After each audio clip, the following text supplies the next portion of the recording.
Bust down rolling for the hell of it. It's my time to shine, spotlights is my element. Fuck a plain Jane, don't insult my intelligence. I don't plan on selling it, so I don't see the relevance. You niggas having pawn shop nightmares. I'm light years ahead of niggas, even on a light year. Dom Perignon stain the laces of my night ears. Born poor, but I'ma die rich, nigga, life's fair.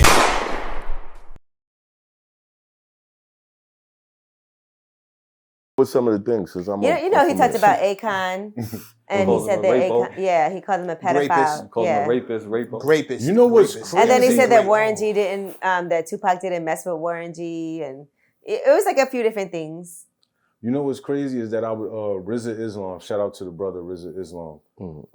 He just put up a post like 2 days ago about the whole list that Jerry Epstein, the guy who committed suicide. Jeffrey Epstein. He named the list. Like he had the whole list. He posted it on his gram and list everything. of what?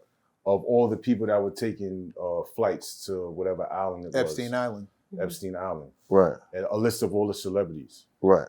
And the list is like crazy. Like, well, but no, let me finish. Right. But it doesn't necessarily mean that the people on that list were indulging in whatever those people were indulging in. Right. Because there were business meetings taking place and stuff like that. Right. You know what I mean? But I'm saying that Akon was on the list. But that doesn't mean that Akon, there's a couple other, there's a couple other people on the list. Where's this going? That's why I said that, because Suge said what he said. Right. Okay, so that's where he got his classification from. Probably. Okay. Doesn't mean it's true though. Doesn't mean it's true. Well, no, Suge is talking about something he claims that he witnessed firsthand. Firsthand? So, Bro, what were you doing in the room when that was happening? Why didn't you leave? Why don't you stop? Stop it. Like, say something. Oh, dude. No, I don't think he said he was in the room, but he was talking about an incident where he said he left and then I can't even remember the full story, but he was just talking about an incident that he said occurred, and when they came back, the girls were like, "This happened." Let's say that that's allegedly. Allegedly, yeah. Hold on, this is what Suge's story is. Akon is saying it's not true, and he's actually suing for defamation. For defamation, which is where it's naturally going to go. Let's say that stuff is true. Back to Math's original point. That's the kind of shit that overshadows the good work that he does. The good things that he has done. Right. Shit like that. And if you're bringing that back up, if you're the one introducing that into the conversation, right? If you're introducing that into the ether that is the internet and online and all that good shit, if you're telling everybody, hey, your first thing back to say is not, that independent game, I mastered that. I can show you how to do it. Getting an artist out of jail, I can tell you exactly how to. I can show you where I went wrong with Death Row and what we could have actually made, blah, blah, blah, blah, blah, blah, blah. Yeah, Instead, you say, hey, this dude's a pedophile. Right. This dude was beefing with this dude. Bro, all right, well, we right back to the bullshit. Now we listening to the worst possible things from somebody who we believe knows, and that's how you're choosing to get attention.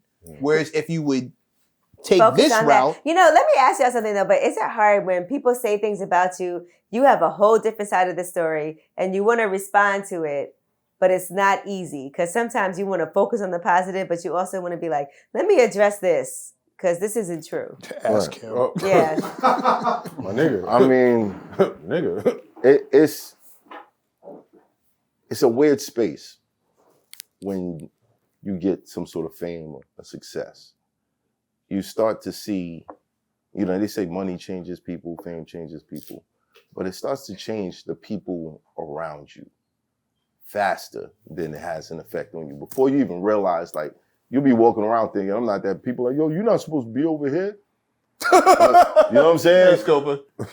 But it's real shit. And you start to see how like people's characters, like they change or they're willing to take actions of desperation just to get a little piece of it. And it can really fuck you up mentally because you start to live in a space where you don't know who to trust because this person seemed normal and then woke up one day and they were saying this. Then this person seemed normal and then they tried to do this shit. You know what I mean? So it really fucks you up. I can understand someone like Michael Jackson just building a wall around himself because it's like, yo, people come close to me, they start to get crazy ideas. You got you know, the kids that they said that he touched, confessing years later, our parents made us do that. Mm-hmm. You know what I mean? You listen to the songs this man made and the type of individual that he was, and if that interaction was actually like a genuine thing where, you know, I lost my childhood being in the industry, and, you know, having your kids around and seeing them play, that brings some sort of joy to me. And these people are standing there like, how can we get a couple million out of it? Yeah, how do you navigate that though? Yeah. I mean to cut you. How do you navigate that, bro? Because you successful. You want to come up, bro. I think the best bet is to not give the energy to certain things. Now, it's hard because an untold lie can become the truth. Yeah. But no, Meg, you laugh, but I could really give energy to some of these situations, and it'll be some crazy shit. I'm only laughing because I'm thinking about the times we've chill, math, chill. No, right, but that's but sometimes life. it's hard to know But what to that's respond to and what to talk about and not to, because sometimes I just feel like, even for me, like things happen and I know the truth behind something.